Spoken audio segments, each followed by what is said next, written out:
ವಿಶ್ವಕಪ್ ಫೈನಲ್ ಪಂದ್ಯಕ್ಕೆ ಇನ್ನೊಂದೇ ದಿನ ಬಾಕಿ. ಫೈನಲ್ ಪಂದ್ಯ ನಡೆಯಲಿರುವಂತ ನರೇಂದ್ರ ಮೋದಿ ಕ್ರೀಡಾಂಗಣ ಅದ್ಧೂರಿಯಾಗಿ ಸಿದ್ಧವಾಗ್ತಾ ಇದೆ. ಮೂರನೇ ಸಲ ಟ್ರೋಫಿಯನ್ನ ಗೆಲ್ಲೋಕೆ ಭಾರತ ಕಾಯ್ತಾ ಇದ್ರೆ ಅತ್ತ ನ್ಯೂಜಿಲೆಂಡ್ ತಂಡ ಚೊಚ್ಚಲ ಟ್ರೋಫಿಯ ಕನಸಿನಲ್ಲಿದೆ. ಸೊ ಪಂದ್ಯ ನಡೆಯಲಿರುವಂತ ಮೋದಿ ಸ್ಟೇಡಿಯಂನಲ್ಲಿ ಭಾರತ ಹಾಗೆ ನ್ಯೂಜಿಲೆಂಡ್ ತಂಡಗಳ ರೆಕಾರ್ಡ್ಸ್ ಹೇಗಿದೆ ಅನ್ನೋ ಬಗ್ಗೆ ಈ ವಿಡಿಯೋದಲ್ಲಿ ಮಾಹಿತಿಯನ್ನ ನೀಡ್ತೇನೆ.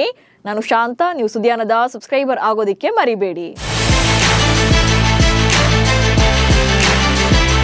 2026ರ T20 ವಿಶ್ವಕಪ್ 10 ಹಲವು ಅದ್ಭುತಗಳಿಗೆ ಸಾಕ್ಷಿಯಾಗಿದೆ.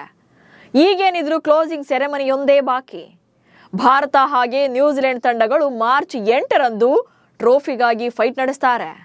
ಪಂದ್ಯ ನಡೆಯಲಿರುವಂತ ನರೇಂದ್ರ ಮೋದಿ ಕ್ರೀಡಾಂಗಣದಲ್ಲಿ ಭಾರತ ಮೇಲುಗೈ ಸಾಧಿಸಿದ್ರೆ ನ್ಯೂಜಿಲೆಂಡ್ ತಂಡ ಸಾಕಷ್ಟು ಸ್ಟ್ರಗಲ್ಸ್ ಅನ್ನ ಪಟ್ಟಿದೆ.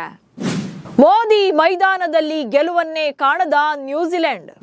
T20 ಫಾರ್ಮೆಟ್ನಲ್ಲಿ ಭಾರತ ನರೇಂದ್ರ ಮೋದಿ ಕ್ರೀಡಾಂಗಣದಲ್ಲಿ ಒಟ್ಟಾರೆಯಾಗಿ 10 ಪಂದ್ಯಗಳನ್ನಾಡಿದೆ.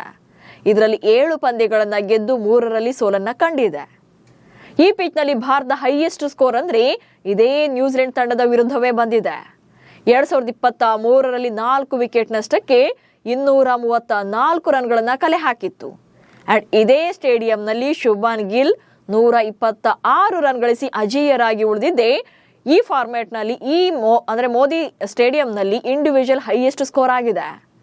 ಅಂಡ್ ಹಾರ್ದಿಕ್ ಪಾಂಡ್ಯ ಇದೇ ಮೈದಾನದಲ್ಲಿ 16 ರನ್ಗಳನ್ನ ಮಾತ್ರ ನೀಡಿ 4 ವಿಕೆಟ್ಗಳನ್ನ ಭೇಟಿಯಾಡಿರೋದು ಬೆಸ್ಟ್ ಬೌಲಿಂಗ್ ಪರ್ಫಾರ್ಮೆನ್ಸ್ ಆಗಿದೆ. ಇನ್ನು ಲೋಯೆಸ್ಟ್ ಸ್ಕೋರ್ ಅಂತ ನೋಡೋದಾದ್ರೆ ಈ ಸಲ ಅಂದ್ರೆ T20 ವಿಶ್ವಕಪ್ನ ಸೂಪರ್ 8 ಹಂತದ ಪಂದ್ಯದಲ್ಲಿ ಸೌತ್ ಆಫ್ರಿಕಾ ವಿರುದ್ಧ ಭಾರತ 111 ರನ್ಗಳಿಗೆ ಆಲ್ ಔಟ್ ಆಗಿದ್ದೇ ಭಾರತದ ಕಳಪೆ ಪ್ರದರ್ಶನ ಆಗಿದೆ. ಇನ್ನು ನ್ಯೂಜಿಲೆಂಡ್ ತಂಡ ಈ ಮೈದಾನದಲ್ಲಿ ಒಟ್ಟಾರೆಯಾಗಿ 2 ಪಂದ್ಯಗಳನ್ನಾಡಿದೆ. ಆದರೆ 2ಕ್ಕೆ 2 ಪಂದ್ಯಗಳನ್ನ ಸೋತಿದೆ. ಹೀಗಾಗಿ ನ್ಯೂಜಿಲೆಂಡ್ ಪಾಲಿಗೆ ಈ ಮೈದಾನ ಮತ್ತೆ ಕಬ್ಬಿಣದ ಕಡಲೆ ಆಗುವಂತ ಚಾನ್ಸಸ್ ಇದೆ. ಇನ್ನು 2026ರ T20 ವಿಶ್ವಕಪ್ ಟೂರ್ನಮೆಂಟ್ನಲ್ಲಿ ಅಂದ್ರೆ ಈ ಬಾರಿಯ ಟೂರ್ನಮೆಂಟ್ನಲ್ಲಿ ಇಲ್ಲಿಯವರೆಗೆ ಈ ಕ್ರೀಡಾಂಗಣದಲ್ಲಿ 6 ಪಂದ್ಯಗಳನ್ನು ಆಡಿಸಲಾಗಿದೆ. ಸೊ ಈ ಪೈಕಿ ಮೊದಲು ಬ್ಯಾಟಿಂಗ್ ಮಾಡಿದಂತ ತಂಡಗಳಲ್ಲಿ 3 ಪಂದ್ಯಗಳನ್ನ ಗೆದ್ದಿದ್ದಾರೆ. ಅಂಡ್ ಚೇಸಿಂಗ್ ಇಳಿದಂತ ತಂಡಗಳ ಪೈಕಿ 2 ತಂಡಗಳು ಗೆದ್ದಿವೆ.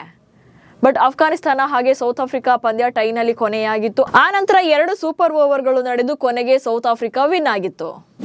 T20 ವಿಶ್ವಕಪ್ನಲ್ಲಿ ನ್ಯೂಜಿಲೆಂಡ್ ವಿರುದ್ಧ ಗೆದ್ದೇ ಇಲ್ಲ ಭಾರತ. ಇಲ್ಲೇ ನೋಡಿ ಇರೋದು ಇಂಟ್ರೆಸ್ಟಿಂಗ್ ವಿಚಾರ. ಅಚ್ಚರಿ ಅನಿಸಿದ್ರು ಕೂಡ ಇದೇ ಸತ್ಯ. T20 ವಿಶ್ವಕಪ್ನ ಇತಿಹಾಸದಲ್ಲಿ ಭಾರತ ಹಾಗೆ ನ್ಯೂಜಿಲೆಂಡ್ ತಂಡಗಳು ಒಟ್ಟಾರೆಯಾಗಿ 3 ಸಲ ಮುಖಾಮುಖಿಯಾಗಿದ್ದಾರೆ. ಕಿವೀಸ್ ತಂಡ 3 ಪಂದ್ಯಗಳಲ್ಲೂ ಕೂಡ ಗೆದ್ದುಕೊಂಡಿದ್ದಾರೆ. ಅಂದ್ರೆ ಭಾರತ ಇಲ್ಲಿ ಒಮ್ಮೆಯೂ ಕೂಡ ಗೆಲ್ಲೋಕೆ ಸಾಧ್ಯವಾಗಿಲ್ಲ. 2007ರಲ್ಲಿ ಜೋಹಾನ್ಬರ್ಗ್ಸ್ ನಲ್ಲಿ ನಡೆದಂತಹ ಪಂದ್ಯದಲ್ಲಿ ನ್ಯೂಜಿಲೆಂಡ್ ತಂಡ ಭಾರತದ ವಿರುದ್ಧ 10 ರನ್ಗಳಿಂದ ಗೆಲುವನ್ನ ದಾಖಲು ಮಾಡಿತ್ತು. ಆ ನಂತರ 2016ರಲ್ಲಿ ದುಬೈನಲ್ಲಿ ನ್ಯೂಜಿಲೆಂಡ್ ತಂಡ 47 ರನ್ಗಳಿಂದ ವಿನ್ ಆಗಿತ್ತು. ಅಂಡ್ 2021ರಲ್ಲಿ ದುಬೈನಲ್ಲೇ ನ್ಯೂಜಿಲೆಂಡ್ ತಂಡ 8 ವಿಕೆಟ್ಗಳಿಂದ ಗೆಲುವನ್ನ ಸಾಧಿಸಿತ್ತು. ಇನ್ನು ಒಟ್ಟಾರೆಯಾಗಿ T20 ಅಂತಾರಾಷ್ಟ್ರೀಯ ಪಂದ್ಯಗಳಂತ ನೋಡಿದಾಗ ಅಲ್ಲಿ ಭಾರತವೇ ಮೇಲ್ಗೈ ಸಾಧಿಸಿದೆ. 2 ತಂಡಗಳು ಒಟ್ಟಾರೆಯಾಗಿ 30 ಬಾರಿ ಮುಖಾಮುಖಿಯಾಗಿವೆ. ಭಾರತ 18 ಸಲ ಗೆದ್ಕೊಂಡ್ರೆ ನ್ಯೂಜಿಲೆಂಡ್ ತಂಡ 11 ಪಂದ್ಯಗಳನ್ನ ಗೆದ್ದಿದೆ. 1 ಪಂದ್ಯ ಟೈಯಲ್ಲಿ ಕೊನೆಗೊಂಡಿದೆ. ಸೊ ಈ ಸ್ಟಾಟ್ಸ್ ಗಳನ್ನ ನೋಡಿದಾಗ 2 ತಂಡಗಳ ನಡುವೆ ಸಾಕಷ್ಟು ಅಪ್ಸ್ ಅಂಡ್ ಡೌನ್ಸ್ ಇದೆ. ಹೀಗಾಗಿ ಈ ಸಲ ಯಾರೇ ಗೆದ್ರೂ ಕೂಡ ಈ ಕ್ರೀಡಾಂಗಣದಲ್ಲಿ ಇತಿಹಾಸ ಸೃಷ್ಟಿಯಾಗುವುದಂತೂ ಪಕ್ಕ. ನಮಸ್ಕಾರ.